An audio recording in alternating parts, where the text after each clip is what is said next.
अस्सलाम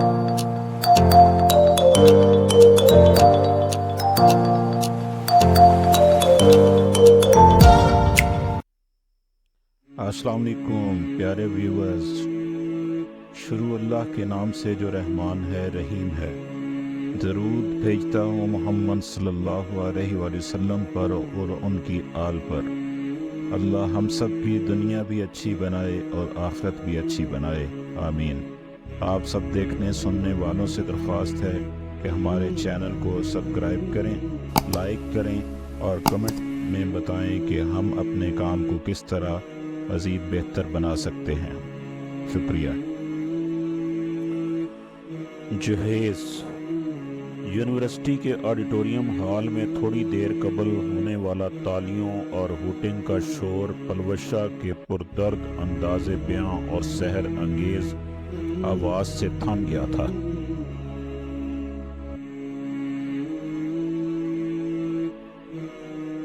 जहेज एक लानत है। जहेज बूढ़े कांधों पर डाला गया ऐसा बोझ है जिसको ना चाहते हुए भी ढोना पड़ता है। हमारी शादियों का ऐसा बदसूरत लाजिम जुजू जो कि जिसके बगैर बारात घर वापस लौट जाती है। लड़की माँ बाप की चौखट पर बैठी रह जाती है।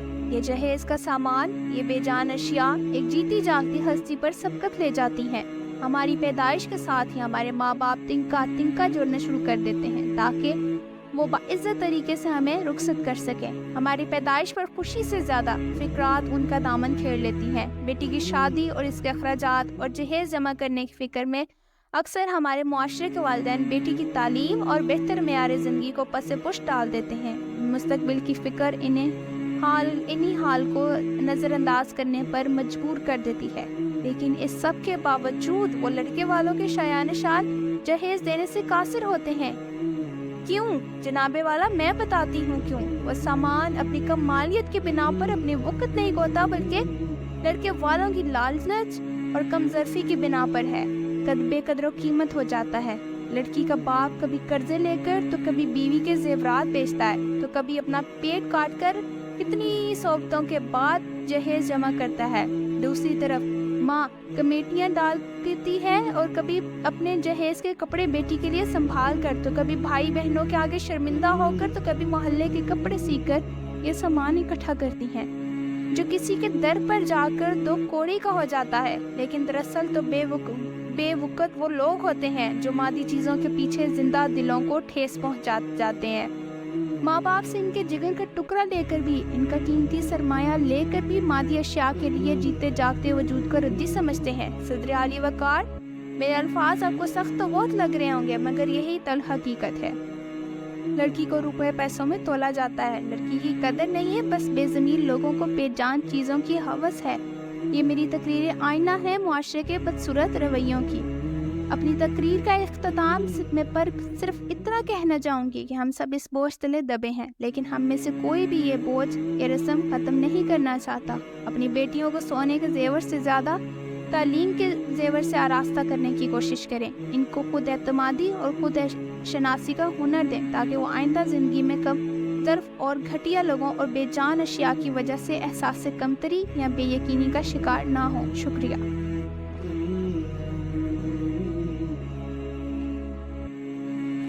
इख्तिताम के साथ ही हाल तालियों से गूंज उठा। 2-3 मंचली लड़कियों ने सीटियां बजाकर दाद दी। पलवशा के होंठों पर आप ही आप पुरएतमाद मुस्कुराहट बिखर गई। स्टेज पर आने से पहले इसकी चाल में जो नादीदा सी लर्जिश थी, स्टेज से उतरते वक्त उसकी जगह एतमाद और मुस्कुराहट ने ले ली। बहुत खूब, मुझे तो पता था कि इस दफ़ा भी तुम्हारी तकरीर लाजवाब होगी। अपनी नशिस्त के करीब पहुंचने पर जोया के तहसीन भरे अल्फाज इसकी समातों में पड़े तो गर्दन फख्र से तन गई और इसने फर्जी कॉलर झाड़े। इसके शान बेनियाजी वाले अंदाज पर जोया की हंसी निकल गई। बस बस, ज़्यादा इतराओ नहीं, अभी रिजल्ट नहीं बताया। जोया ने फौरन चोट की। मैं कब इतरा रही हूँ, मगर अपने अल्लाह पर और उसके बाद अपने आप पर मुझे पूरा यकीन है। पलवशा ने भी उसे चिढ़ाते हुए कहा।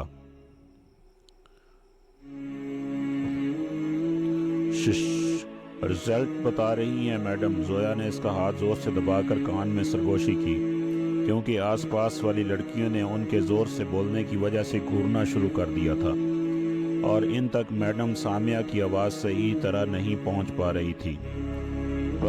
اور ہر بار کی طرح اس بار بھی اول انعام کی حقدار ٹھہری ہیں پلوشہ سلیمان۔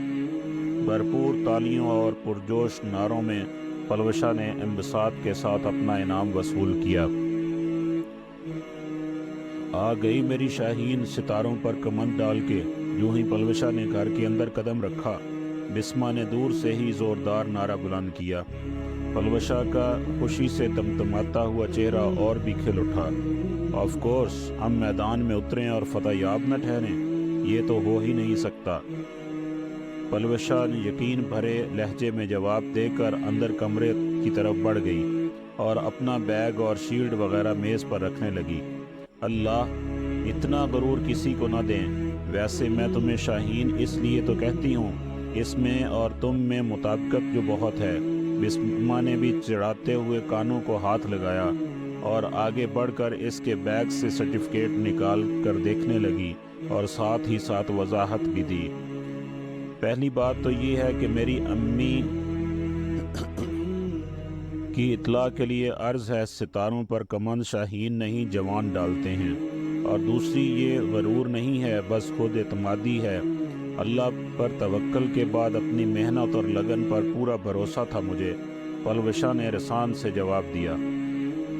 آپ نے تو میری بات دل پر ہی لے لی یار، بسما نے ہلکے پھلکے انداز میں کہا، اور پھر دونوں چیزیں ٹیبل پر واپس رکھنے لگی۔ تم ہی رکھو انہیں واپس، ابھی امی کو بھی دکھانی ہے۔ میں نے تو سلام بھی نہیں کیا انہیں۔ ہیں کہاں پر وہ؟ اور میں اپنی منی کی بات دل پر لے ہی نہ لوں؟ پلوشہ نے پہلے اسے روکتے ہوئے استفسار کیا اور پھر پیار بھرے انداز میں اس کا گال سہلانے لگی۔ ہاں، خود تو جیسے 50 سال کی بڈھی ہیں نا، مجھے منی کہتی ہیں۔ بسما نے خفگی سے منہ پھلایا۔ اور امی نماز پڑھ رہی تھیں، اب تو فارغ ہو گئی ہوں گی۔ آپ سلام کر کے پہلے فریش ہو جائیں، میں کھانا رکھ رہی ہوں، بہت زور کی بھوک لگ رہی ہے مجھے، آپ کا انتظار کر رہے تھے ہم۔ یہ بعد میں دکھا دیجیے گا۔ ویسے بھی کون سی نئی بات ہے؟ جواب دینے کے ساتھ ساتھ اس نے بھی بدلہ چکایا۔ چلو ٹھیک ہے، پلوشہ نے مسکراتے ہوئے کمرے سے باہر نکل گئی۔ بیٹا، تم نے جو سموسے اور رول وغیرہ بنا کر رکھے تھے وہ ہیں یا ختم ہو گئے؟ امی نے لاؤنج میں آ کر پوچھا، جہاں پلوشہ اور بسما ویکینڈ کی وجہ سے گھر کی تفصیلی صفائی میں مصروف تھی۔ گھر کی صفائی کے لیے ویسے تو ماسی آتی تھی، یوں بھی یونیورسٹی اور سکول جانے کی وجہ سے دونوں کو ہی کم ٹائم مل پاتا تھا، لیکن ویکینڈ پر دونوں گھر اور کچن کے بہت سارے کام نپٹا لیتی تھی، کیونکہ طبیعت کی ناسازی کی وجہ سے وہ دونوں ہی امی کو کام کرنے کا زیادہ موقع نہیں دیتی تھی، اور کچھ مجبوریوں اور کچھ شوق کی وجہ سے کچن کا زیادہ تر کام پلوشہ کے کندھوں پر آ گیا تھا۔ بسما بھی اس کی مدد کروانے کی کوشش کرتی تھی، مگر اکثر وہ اپنے چھوٹے ہونے کا بھرپور فائدہ اٹھایا کرتی تھی، اور پلوشہ بھی اس کے ناز نخرے بڑی خوشی خوشی اٹھاتی۔ پلوشہ اور بسما دو ہی بہنیں تھیں، بہت حد تک دونوں کے مزاج و عادات مشترکہ تھے، دونوں ہی زندگی سے چھوٹی چھوٹی خوشیوں کو کشید کرنے پر یقین رکھتی تھی، لیکن پلوشہ کی پراعتمادی، ذہانت اور سلجھا ہوا انداز لڑکیوں کو کیا گیا لڑکوں کو، حتیٰ کہ بڑوں کو بھی رشک و حسد میں مبتلا کر دیتا تھا، جبکہ بسما خاموش طبع اپنے کام سے کام رکھنے والی لڑکی تھی۔ جی امی، ابھی تو ہوں گے، پچھلے ہفتے ہی تو بنائے تھے۔ کیوں، خیریت؟ پلوشہ کشن کور بدلتے ہوئے جواب اور سوال ساتھ ہی کیا۔ ہاں بیٹا، آج رقیہ آپا آ رہی ہیں، رومیلا اور سبرینا بھی ساتھ ہوں گی، تو تھوڑا اہتمام کر لینا۔ میرا باجی بھی آ رہی ہیں، پھر تو بہت مزہ آئے گا۔ بسما شرارتی نظروں سے پلوشہ کو دیکھنے لگی۔ جی ہاں، ابھی تھوڑی دیر میں ہمارے ہاں غیبت کرنے والی بکری آنے والی ہے، جو کہ وقت وقت اپنی اچھائی اور دوسروں کی برائی سے آپ کو مستفید کرتی ہے۔ جواباً پلوشہ نے بھی ٹکڑا لگایا، اور دونوں کا کہا بڑا برجستہ تھا۔ ओह, बुरी बात है बच्चों, हमारी खालाजाद बहन और है भी बेचारी इकलौती लड़की घर की, तुम लोगों के साथ हंस बोल लेती है बच्ची। खैर से बाबच घर आई तो खुद रुखसत हो, ससुराल भी मुख्तसर सा मिला है। यूं भी जिससे दिल मिलता है बंदा उसी से बेतकल्लफ होता है, अम्मी ने मुस्कुराहट दबाते हुए रसान से समझाया। अकलौती बहन की अकलौती बेटी बहुत अजीज़ थी उन्हें। जी, पलवशा बाजी से तो बहुत ही दिल मिलता है इनका। बिस्मा ने फिर शौक़ी से लुकमा दिया। यार अब देखो ना, अम्मी की बात भी ठीक है, वैसे भी ले दे के एक ही कज़न है हमारी यहाँ पर, वरना फुफ्फो और ताया अबू दोनों ही बाहर हैं। सालों बाद मुलाकात होती है इनके बच्चों से। एक खाला अम्मी के घर ही आना जाना होता है हमारा, और रमीला दिल की बहुत अच्छी है। हाँ बस थोड़ी शोबाज है, पलवशा ने फ़ौरन अम्मी की तायीद करते हुए वजाहत दी। यूं भी इसका हसास दिल है, हर किसी के लिए गुदाज ही रहता है, और रमीला से तो फिर इसके खातर खा दोस्ताना ताल्लुकात थे। अच्छा चलो अब जल्दी से काम ख़त्म कर लो, दोपहर तक वो लोग आ जाएंगे। मैं दही फुल्कियाँ वगैरह बना लेती हूँ, बाकी लवाजमात तुम दोनों खुद आकर तैयार कर लेना, अम्मी ने हदायत देते हुए कहा और बावर्ची खाने की तरफ बढ़ गई और वो दोनों फुर्ती से काम निपटाने लगी। आहा, आज तो बहुत मज़े मज़े की खुशबुएं आ रही हैं लोगों के किचन से। शायद किसी को पहले से ही इल्हाम हो गया था कि आने का मकसद क्या है, इसीलिए तैयारी भी ख़ास और ख़ास हो रही है। रमीला मानी खेजी से बोलती हुई बावर्ची खाना में दाखिल हुई और बावर्ची खाना में फैली हुई खुशबू अपने अंदर उतार कर कुर्सी घसीट कर बैठ गई। अरे तुम क्यों यहाँ बैठ गई, अंदर चलकर बैठो ना, किचन में गर्मी बहुत हो रही है। पलवशा ने मसरूफ़ अंदाज में दुपट्टे से पसीना पूंछा। बात तो खाक भी पल्ले नहीं पड़ी थी इसके, सो नज़रअंदाज करते हुए आदाब मेज़बानी निभाई। अंदर तो अम्मी और खाला बातों में लगी हुई हैं और हमारी भाभी साहबा अपनी मर्ज़ी से मुंह लगाती हैं हमें, रमीला ने मुंह बनाते हुए कहा। फिर इसकी तरफ झुक कर राजदारी से गोया हुई। तुम्हें पता है भाभी के मामू अमेरिका से इनके लिए नया मोबाइल फ़ोन लेकर आए हैं, पूरे 1.5 लाख का मोबाइल है। अच्छा माशाल्लाह, ये तो बहुत अच्छी बात है, पलवशा ने सादा अंदाज में कहा।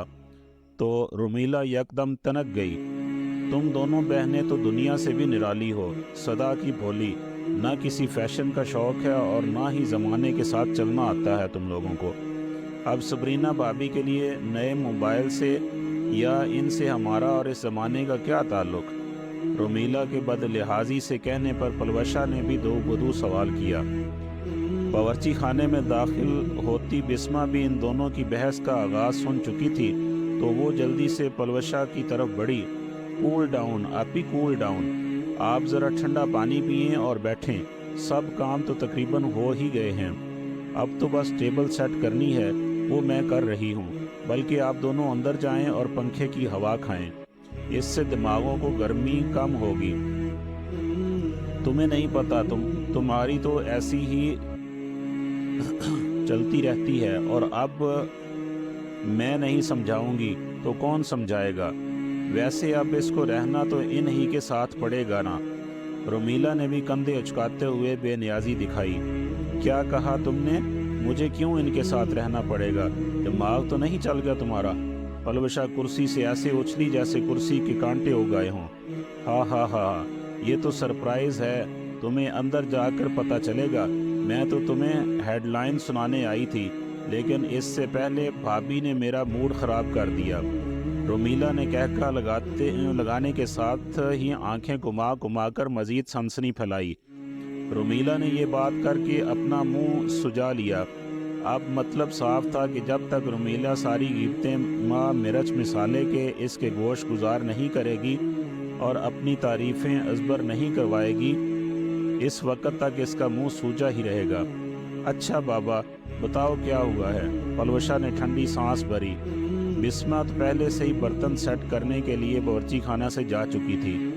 हाँ तो मैं ये बता रही थी तुम्हें कि भाभी के मामू इनके लिए मोबाइल लेकर आए हैं। आगे वो भी पूरे 1.5 लाख का। फिर ये कि अंधा पैसा है उनके पास तो, और रहते भी अमेरिका में हैं, क्या पता हलाल का है भी या नहीं। कुछ तो खुदा का खौफ करो रुमीला, क्यों किसी पर बोहतान लगा रही हो। रुमीला की आंखें मटका मटका कर सुनाए जाने वाले मफरूज़े पर पलवशा ने फ़ौरन ही लताड़ा था। इस वजह से रुमीला की घुरियों में मज़ीद इजाफा हो गया था। अच्छा, ये सब तो तुम बता चुकी हो, असल बात बताओ, और इससे मेरा क्या ताल्लुक़ है और तुम्हें क्यों मिर्चें लगी हुई हैं? पलवशा ने हाथ उठाते हुए पूछा। मैंने भाभी से कहा था कि आपके पास तो नया मोबाइल आ गया, पुराना वाला मुझे दे दें, वो भी पूरे 75,000 का था। अभी 2 महीने पहले ही तो भाई ने इनकी सालगिरह पर गिफ्ट दिया था, लेकिन उन्होंने टका सा जवाब दे दिया। समझती क्या है अपने आप को? हम नहीं जानते इनके यहाँ सबको सारा ख़ानदान ही 2 नंबर है। रुमीला ने झट से दिल की भड़ास निकाली। तुम इतनी सी बात के लिए दिल छोटा कर रही हो, वो तो इस्तेमाल शुदा हो गया, तुम्हारा स्टैंडर्ड थोड़ी है दूसरों की इस्तेमाल शुदा चीज़ें लेने का। छोड़ो, दफ़ा करो। पलवशा ने उसे ठंडा करना चाहा। हाँ तो अल्हम्दुलिल्लाह किसी चीज़ की कमी नहीं है। मेरा शौहर मुंह से निकली हर बात पूरी करता है। मैं हूँ ही इतनी सुलझी हुई और नफीस, तुम्हें तो पता ही है कि मैं कितनी अच्छी हूँ ना। मगर मैके की चीज़ों का तो मान ही अलग होता है। मेरी ससुराल में मेरी वाह वाह हो जाती कि मेरे भाई भाभी ने दिया है मुझे। रुमीला के गुलगीर लहजे पर पलवशा अपना सर थाम कर रह गई। ओफो, हद हो गई है भाई, आप लोगों से तो आज लग रहा है कि अगले पिछले सारे हिसाब किताब बराबर होकर रहेंगे। अब खुदारा दोनों बाहर तशरीफ़ आवरी फरमा लें। खाला और अम्मी कब से आप दोनों का पूछ रही हैं। सबरीना भाभी बोर हो रही हैं और तो और सारे लवाजमात भी इंतज़ार में सूख रहे हैं। बिस्मा की आमद ने दोनों को ही चौंका दिया। मुन्नी प्लीज़ ये रोल तल लो, मैं खाला अम्मी के पास से होकर आती हूँ। बस कबाब तो हो गए फ्राई, माइक्रो में गर्म कर लेंगे हल्के से। पलवशा तेज़ी से कहते हुए बाहर की जानब बढ़ गई और रुमीला भी इसकी तकलीद में उठ गई। आओ बेटा, कहाँ रह गए थे तुम? रुमीला बेटा, तुम घर में भी कामों में लगी रहती हो, यहाँ पर भी घुस गई बावर्ची खाना में। अरे बेटा, 2 घड़ी तो सुकून से बैठ जाओ। दोनों जैसे ही आगे पीछे ड्राइंग रूम में दाखिल हुई तो खाला अम्मी ने रुमीला को देखते ही फिक्रमंदी का इजहार किया, और जहाँ रुमीला मिसनी मुस्कुराहट लबों पर सजाकर एक कोने में बैठ गई थी, वहीं पलवशा भी चुताब खाकर रह गई।